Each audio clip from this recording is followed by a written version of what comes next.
Hello, Warbirders. You know I like to bring you the obscure and the exotic aircraft that maybe not everyone else looks at. That's why I was especially excited about finally profiling the suggestion made by listener William Kennington for the SB2U Vindicator. In his request to me, William wrote, "I don't know a huge amount about this plane because the documentaries that I've watched on World War II planes only mention it briefly, or show photos, but don't go into any depth." And you know what, William? You're right. It's one of those planes that you may have heard of, but what did it do again?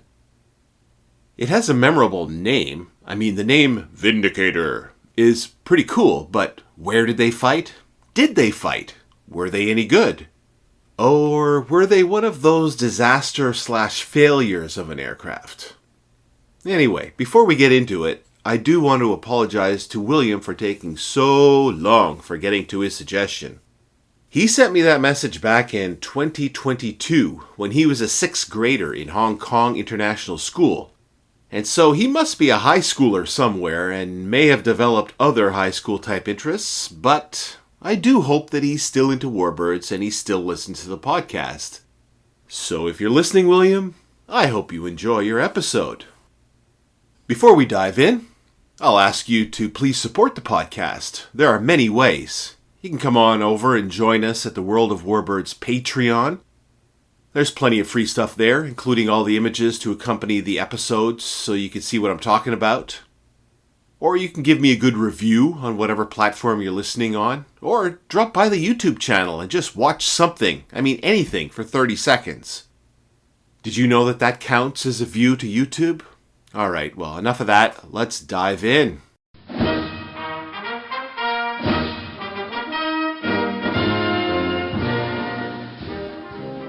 Hello, and welcome to World of Warbirds.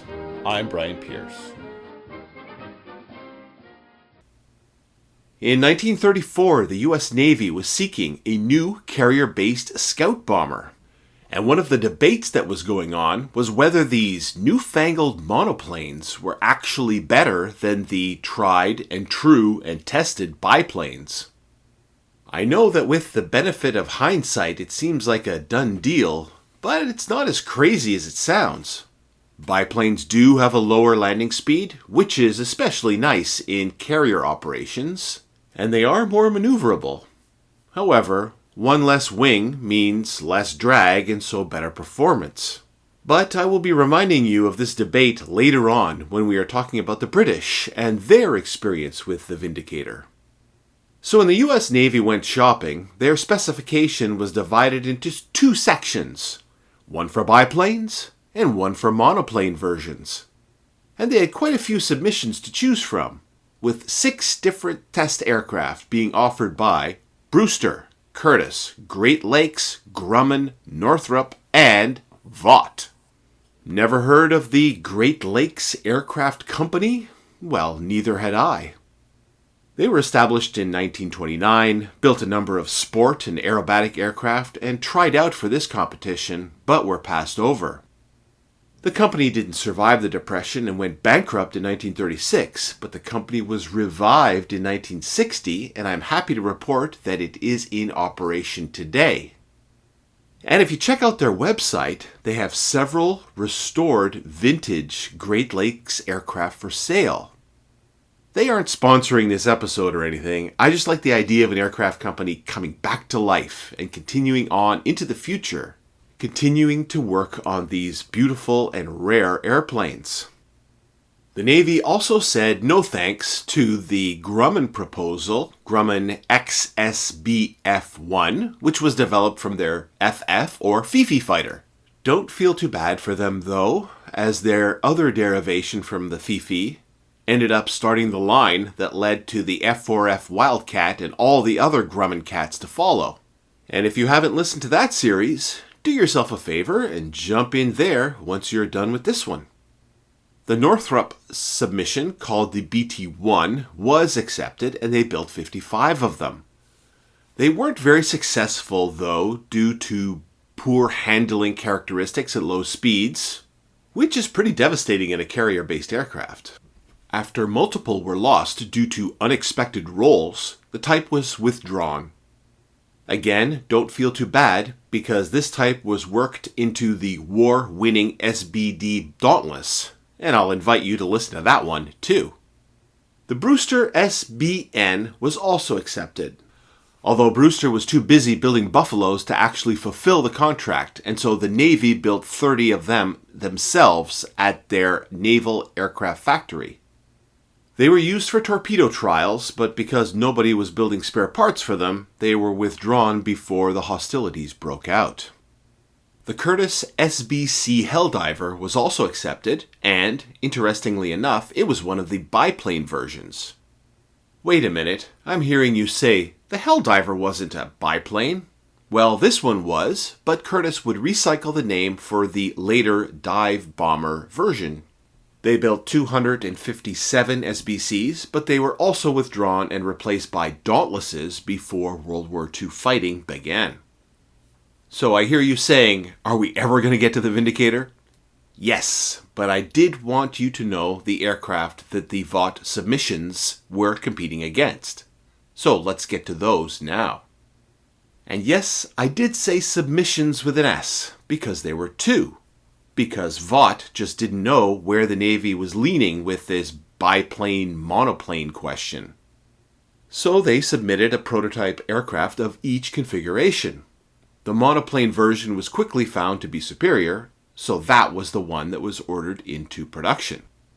Of all the previously mentioned aircraft that were involved in this competition, the Vindicator prototype, which was known by the designation SB2U1, was in my opinion the most modern looking. It wasn't fat and stubby, or looked like a biplane that someone had forgotten to put the top wing on, like some of the others. It had a conventional low-wing configuration and retractable main landing gear, although the tail wheel did not retract, like many of the aircraft at the time. It was operated by two crew, a pilot and a gunner, being seated in tandem under a greenhouse-style canopy. The fuselage construction really showed the transitional nature of the type, like the Hawker Hurricane, where the body was formed of steel tubes being covered by aluminum panels from the nose to the rear cockpit, but with the rear portion of the fuselage being fabric covered. However, the wings were all metal and could fold manually for easier storage on carriers. The aircraft was powered by the 750 horsepower Pratt & Whitney R1535 Twin Wasp Junior radial engine, which was turning a two-bladed constant-speed propeller. For a dive bomber, it's interesting that the Vindicator didn't actually have installed dive brakes. The propeller was supposed to act as a dive brake, but this didn't work as well as hoped, and Navy pilots ended up lowering and using the landing gear as dive brakes. A center trapeze was installed on the belly to carry a single 1,000-pound bomb. When dropped, the trapeze would swing the bomb to clear the propeller blades in a steep dive. A 250-pound bomb could be carried under each wing. The armament was pretty modest, with only one forward-firing 50 caliber machine gun in the right wing and another on a flexible mount in the rear cockpit. The first prototype SB2U1 was delivered in April 1936 and began its operational evaluation 3 months later in July 1936. Unfortunately, on the 20th of August 1936, this prototype stalled and entered a spin, killing the two crewmen. But I guess enough of the testing program had been successfully completed before then, because a contract was signed on the 26th of October for 54 aircraft. Although supposedly the stall spin tendency was never corrected. The type was also exported. France had ordered 50 units in March 1940, but France was knocked out of the war before the delivery of most of them. So the British government bought them instead for the Royal Navy's Fleet Air Arm. They requested several changes, including adding an additional fuel tank, more armor, and 4 .303 caliber machine guns instead of the single 50 cal. Now, the SB2U ended up being one of those planes with a lot of names and nicknames. The Brits named it the Chesapeake, which the crews, of course, changed to Cheesecake. The Brits then found them to be too underpowered, and so they withdrew them and used them as trainers instead. Remember I mentioned something in the beginning about the monoplane-biplane debate and the British? Well, yes, the British replaced their monoplane, Vindicator, Chesapeake, Cheesecake airplanes with biplane Swordfish. Into its production phase, the SB2U-1, without the experimental X, was powered by a slightly more powerful Twin Wasp Junior radial, which was a 14-cylinder, twin-row, air-cooled radial engine producing 825 horsepower. Operational units began receiving Vindicators in December of 1937. In all, 260 Vindicators in several variants were built. The Dash 2 version had minor changes, while the Dash 3 had a more powerful engine, some added armor for the crew, and double the amount of forward-firing machine guns. Yeah, that means just 2. There was even a single experimental float-equipped version. With fuel tanks installed in the float, the range of this aircraft would have been extended to 2,640 miles over the usual of about 1,000 miles. But as its water handling characteristics weren't great, it was converted to a land plane before being delivered to the Marines. Which I guess makes sense because it went from water to land. The first Vindicators in battle were actually a number of the French ones that actually got delivered, and they didn't do too well. On the 10th of May 1940, on the opening day of the Battle of France, all 12 at the Boulogne airfield were destroyed on the ground. Later on, replacements were sent up, and 7 of these were shot down by Messerschmitt Bf-109s. Not a great start, although some of them were used to provide air cover over Dunkirk. The U.S. Navy began accepting Vindicators in December of 1937, starting with VB-3 on Saratoga and then later equipping Lexington, Ranger, and Wasp. Vindicators also began equipping 2 U.S. Marine squadrons, VM SB131 and 241, between March 1941 and September 1943. More about them later. In 1941, the Vindicator became the star aircraft of a major motion picture produced by Warner Brothers called Dive Bomber. Very much how the F-14 Tomcat became the star of a little movie called Top Gun. Dive Bomber was an interesting movie as it was shot in Technicolor and thus shows the aircraft and ships of the U.S. Navy in their pre-war colors. It was directed by Michael Curtis, who also directed Casablanca, and starred Errol Flynn, Fred McMurray, and Alexis Smith. Filming began in March 1941, with the Navy placing the aircraft carrier USS Enterprise at the disposal of the production crew for an entire week. There were complications, as at this time the Navy was actually trying to get itself into a possible war footing. For one thing, at this very time they were repainting their aircraft away from the vibrant pre-war colors to a new gray color camouflage. But this would mess up the movie's continuity if they filmed aircraft with different colors, so a request was put forth from the movie company that some planes please retain the bright livery. This complication must not have been very popular with naval personnel. Even so, some footage of the dull-colored planes was obliged to be used in the main cut. Even more annoying was how the filming was cutting into training time.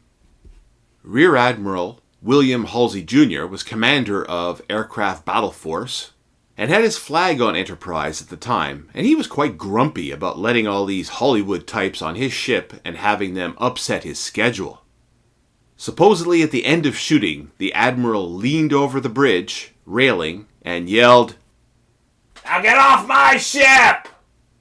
Errol Flynn answered him in the most Errol Flynn way possible by saluting the Admiral, the one-finger variety, and then diving off the flight deck into San Diego Bay. That wasn't very nice, especially as he had been allowed to taxi Vindicators around himself for the movie. Flynn was a licensed pilot, but he had been forbidden to actually fly the planes this time, as he had previously buzzed the cast and crew of the movie The Adventures of Robin Hood. Released in August 1941, the movie did very well, being Warner Brothers' most popular film of that year and making a profit of over $1 million, which was great for the time. But within only a few months, the frivolity of being a movie star would be replaced by the deadly business of war for the Vindicator. During the attack on Pearl Harbor, several Vindicators were destroyed on the ground.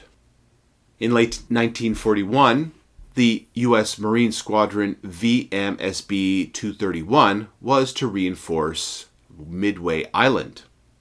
On the 4th of December 1941, the ground support element of the squadron arrived in Midway via the seaplane tender USS Wright.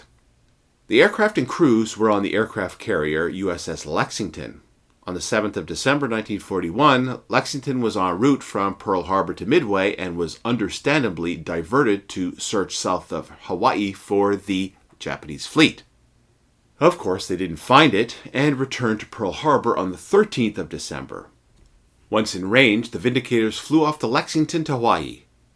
After some preparation, on the 17th of December, 17 Vindicators took off for the long flight to Midway, being escorted by a consolidated PBY Catalina. It was almost a 10-hour flight.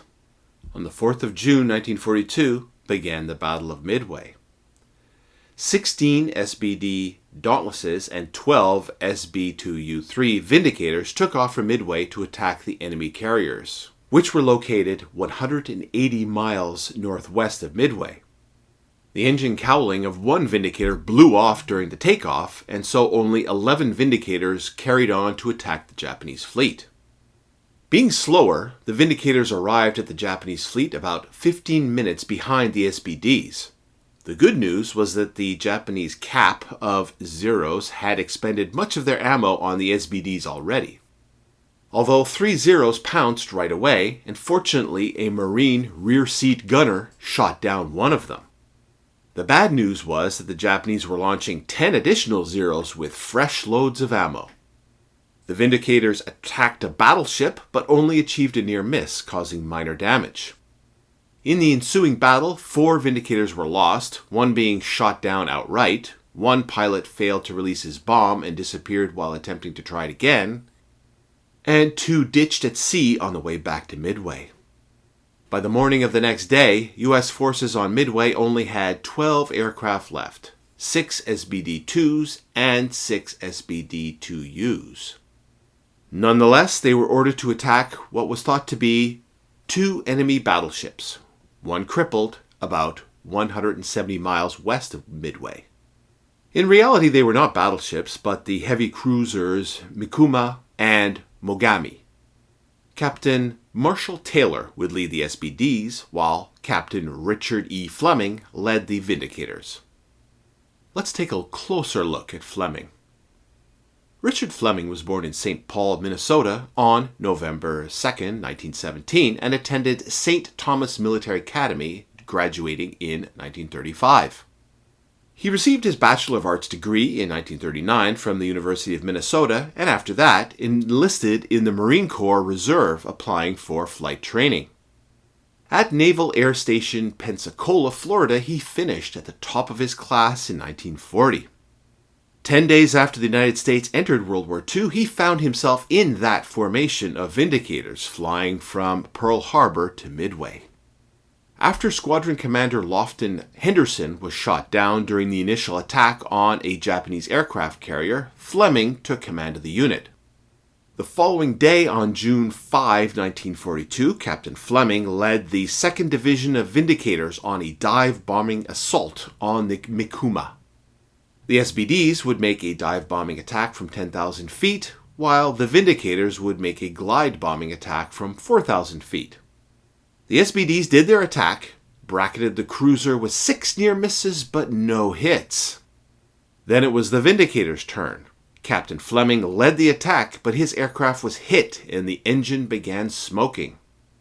After dropping his bomb, he attempted to pull up, but the aircraft burst into flame and then the Vindicator crashed into the waters off the Mikuma's beam. For greater detail on what Fleming did, I see no better way than to read the citation of the award he won that day, none other than the Medal of Honor. Opening quotes.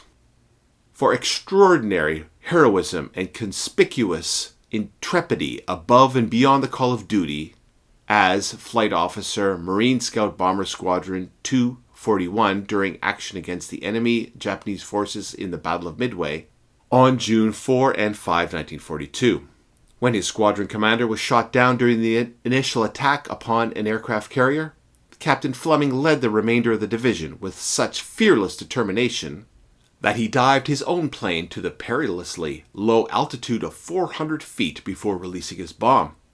Although his aircraft was riddled by 179 hits in the blistering hail of fire that burst upon him from Japanese fighter guns and anti-aircraft batteries, he pulled out with only 2 minor wounds inflicted upon himself. On the night of June 4th, when the squadron commander lost his way and became separated from the others, Captain Fleming brought his own plane in for a safe landing at his base despite hazardous weather conditions and total darkness. The following day, after less than 4 hours sleep, he led the 2nd Division of his squadron in a coordinated glide bombing and dive bombing assault upon a Japanese battleship. Undeterred by a fateful approach glide, during which his ship was struck and set afire, he grimly pressed home his attack to an altitude of 500 feet, released his bomb to score a near miss on the stern of his target, then crashed to the sea in flames. His dauntless perseverance and unyielding devotion to duty were in keeping with the highest traditions of the United States Naval Service. Close quotes. But with that, the sun was beginning to set on the Vindicator. Squadrons were reassigned with more SBDs and Grumman Avengers and later Corsairs. And the pilots of the more modern aircraft added a couple more nicknames to the Vindicators, calling them Windicators, wind indicators, or Vibrators. By 1943, they had all been transferred to training units throughout the U.S.